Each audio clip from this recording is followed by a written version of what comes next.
ঢাকা বিশ্ববিদ্যালয়ের প্রেক্টরের পদত্যাগ। যশোরে অরক্ষিত ক্রসিংয়ে ট্রেনের ধাক্কায় ট্রাক চালক নিহত। ঈদ যাত্রা নিরাপদ করতে সব ব্যবস্থা নেওয়া হচ্ছে বললেন রেলমন্ত্রী। পাশাপাশি কবরে চিরশায়িত মা ৩ মেয়ে সহ ৫ জন। আলিফ হত্যা মামলায় চিন্ময়ের জামিন আবেদন খারিজ। আমি হব ক্ষমতার একমাত্র কেন্দ্র বললেন থালাপতি বিজয়। বিশ্বকাপে পাকিস্তান দক্ষিণ আফ্রিকাকে হারানোর লক্ষ্য বাংলাদেশের। দর্শক, শুনছিলেন সন্ধ্যার খবরের প্রধান শিরোনাম, এবার বিস্তারিত। তার আগে আমাদের ইউটিউব চ্যানেল সাবস্ক্রাইব করুন এবং সব খবর পেতে ফেসবুক পেজ ফলো করে রাখার পাশাপাশি ওয়েবসাইট ভিজিট করুন। গাজীপুরে গলা কেটে হত্যার শিকার গোপালগঞ্জের নিজ গ্রামে একই পরিবারের ৫ জনের লাশের দাফন সম্পন্ন হয়েছে। রোববার বেলা ১১টার দিকে পাইকবান্দি পল্লী মাদ্রাসা মাঠে নিহতর জানাজা অনুষ্ঠিত হয়। পরে বেলা 11:30টার দিকে উত্তর চরপাড়া কবরস্থানে একসঙ্গে সারিবদ্ধভাবে 5টি কবরে তাদের দাফন হয়। এর আগে এদিন ভোর দিকে গ্রামের বাড়িতে নিয়ে আসা হয় লাশগুলো। জানা যায় সব আইনি প্রক্রিয়া শেষে 2 লাশবাহী অ্যাম্বুলেন্সে করে আনা হয় 5টি নিথর লাশ।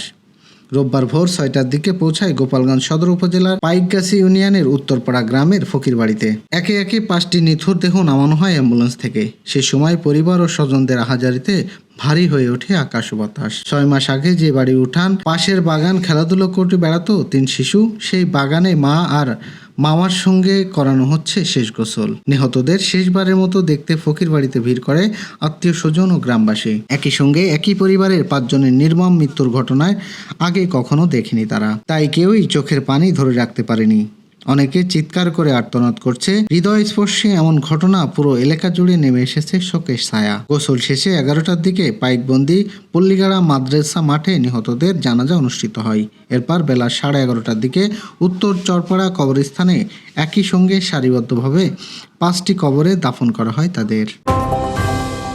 ঢাকা বিশ্ববিদ্যালয়ের প্রক্টর অধ্যাপক সাইফুদ্দিন আহমেদ পদত্যাগ করেছেন। রোববার উপাচার্যের কাছে নিজের পদত্যাগপত্র জমা দেন তিনি। পদত্যাগপত্রে তিনি লেখেন, আমি ঢাকা বিশ্ববিদ্যালয়ের প্রক্টর পদ থেকে আনুষ্ঠানিকভাবে পদত্যাগ পেশ করছি, যা এই আবেদন জমা দানের তারিখ থেকেই কার্যকর হবে। আমি গত 20 মাস ধরে দায়িত্ব পালন করা এই বিশ্ববিদ্যালয়ের শৃঙ্খলা রক্ষা ও শিক্ষার্থীদের কল্যাণে কাজ করার সুযোগ পাওয়ার জন্য আমি অত্যন্ত গর্বের বিষয়। আমার প্রতি যে আস্থা রাখা হয়েছে এবং নিবেদিত প্রাণ সহকর্মীদের সাথে কাজ করার সুযোগ পেয়েছি তার জন্য আমি আন্তরিকভাবে কৃতজ্ঞ। অধ্যাপক সাইফুদ্দিন আহমেদ উল্লেখ করেন, ব্যক্তিগত কারণে আমি প্রেক্টর পদ থেকে সরে দাঁড়ানোর প্রয়োজন অনুভব করেছি।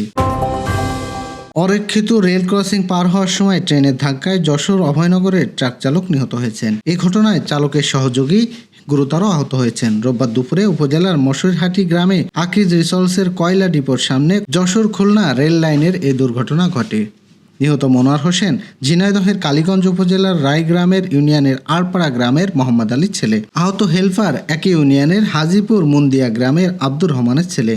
উপজেলা স্বাস্থ্য কমপ্লেক্সে চিকিৎসাধীন রায়হান জানান, দুপুর 12:30টার দিকে তারা ট্রাক নিয়ে আকিজ রিসোর্স কয়লা ডিপোর সামনে পৌঁছান। সেখান থেকে অরক্ষিত রেল ক্রসিং পার হওয়ার সময় যশোরগামী একটি ট্রেন ট্রাকটিকে সজোরে ধাক্কা দেয়। এতে ট্রাকটি দমড়ে মুচড়ে রাস্তার পাশে পল্টে যায়। প্রত্যক্ষদর্শীরা জানান, ট্রেনের ধাক্কায় ট্রাকের ভিতরে থাকা চালক মনোয়ার সিটকে রেল লাইনের উপর আছড়ে পড়েন এবং ঘটনাস্থলেই তার মৃত্যু হয়।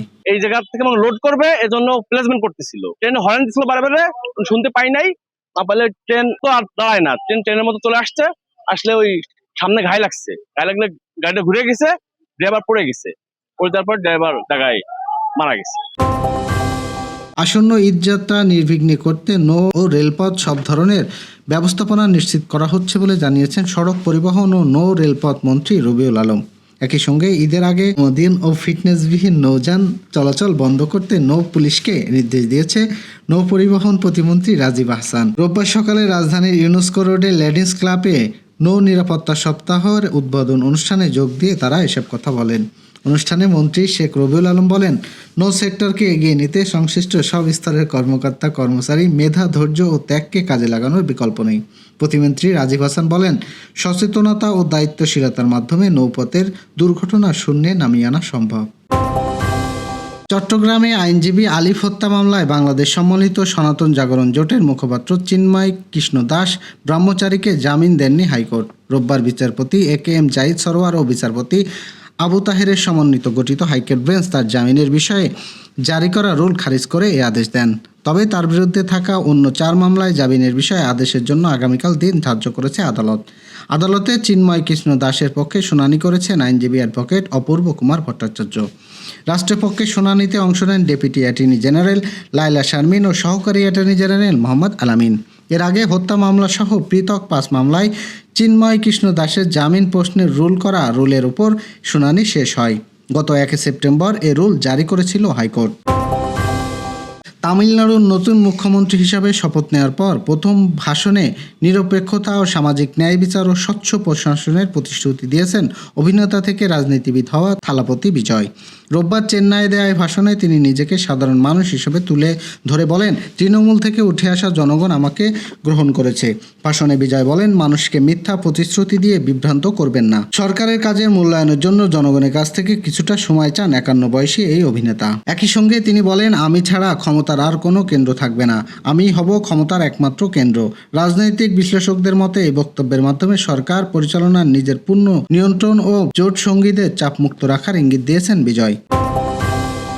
আগামী জুন মাস থেকে ইংল্যান্ডের মাটিতে শুরু হবে নারী টি-20 বিশ্বকাপ। এ আসরে অংশ নেবে বাংলাদেশ। রোববার বিশ্বকাপকে সামনে রেখে দল ঘোষণা করেছে বাংলাদেশ ক্রিকেট বোর্ড। বিশ্বকাপে গ্রুপ পর্বে 5টি ম্যাচ খেলবে বাংলাদেশ। তার মধ্যে 3টি ম্যাচ জয়ের লক্ষ্যে কথা জানিয়েছেন দলের প্রধান নির্বাচক সাজ্জাদ আহমেদ শিপন। তিনি বলেন, 5টি ম্যাচের ভিতরে আমরা আশা করছি আমরা 3টা ম্যাচে ইনশাল্লাহ জিতব। আমাদের লক্ষ্য নেদারল্যান্ড, পাকিস্তান ও দক্ষিণ আফ্রিকা। 3টা দল নিয়ে আমরা খুব ভালো কাজ করছি। এই 3টা ম্যাচ আমাদের জেতা উচিত। এবারে টি-20 বিশ্বকাপে অংশ নেবে 12 দল। আর বাংলাদেশ পড়েছে কঠিন গ্রুপ এ গ্রুপে।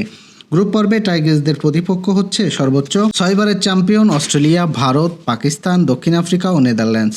12 জন বিশ্বকাপের উদ্বোধনী ম্যাচে এজবাস্টনে মুখোমুখি হবে স্বাগতিক ইংল্যান্ড ও শ্রীলঙ্কা। একই ভেন্যুতে 14 জুন নিজেদের প্রথম ম্যাচে নেদারল্যান্ডসের বিপক্ষে মাঠে নামবে বাংলাদেশ। এরপর 17, 20 ও 25 ও 28 জুনে গ্রুপ পর্বের ম্যাচগুলোই লড়বে বাংলাদেশ। দর্শক, এই ছিল এখনকার আয়োজন। রাতের খবর দেখার আমন্ত্রণ জানাচ্ছি। এতক্ষণ সাথে থাকার জন্য ধন্যবাদ।